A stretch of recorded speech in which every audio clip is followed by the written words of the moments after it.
क्या आप जानते हैं कि अल्लाह तबारक व तआला किन चीज़ों की जानिब नज़र फरमाते हैं? नबी मुकर्रम सल्लल्लाहु अलैहि वसल्लम ने इरशाद फरमाया, इन्नल्लाह ला यंजुरु इला अजसामिकुम वला इला सुवरिकुम वलाकिन यंजुरु इला कुलूबिकुम व अअमालिकुम। इस हदीस मुक़द्दसा का माना यह है कि अल्लाह तबारक व तआला नहीं नज़र फरमाते हैं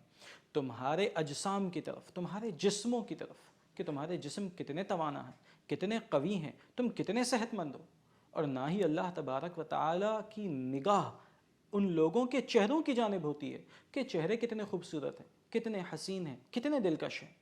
बल्कि हकीकतन अल्लाह तबारक व तआला जिन चीज़ों की जानिब नज़र फरमाता है वो तुम्हारे क़ुलूब हैं, वो तुम्हारे दिल हैं, उन दिलों में पैदा होने वाली नीयतें हैं, और उन नीयतों के बदले में जो आमाल सरजद होते हैं, जो आमाल तुम करते हो, अल्लाह तबारक व तआला उन आमाल की जानिब तवज्जो फरमाता है। आज हमारी पूरी तवज्जो क़ुलूब और आमाल की जानिब नहीं है, बल्कि अजसाम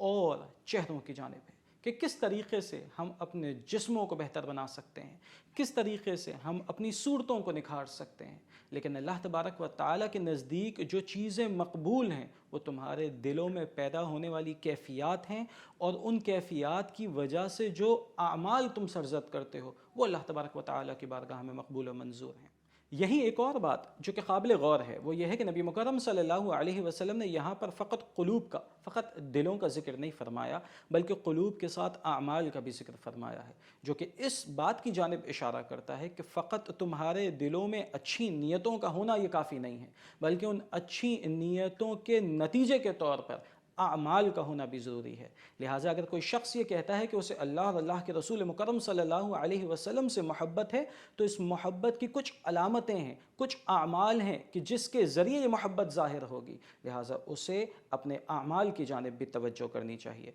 अल्लाह तबारक व तआला से दुआ है कि हमें उन चीज़ों को निखारने की तौफ़ीक़ अता फ़रमाए कि जिन चीज़ों की जानिब हमारा रब नज़र फरमाता है।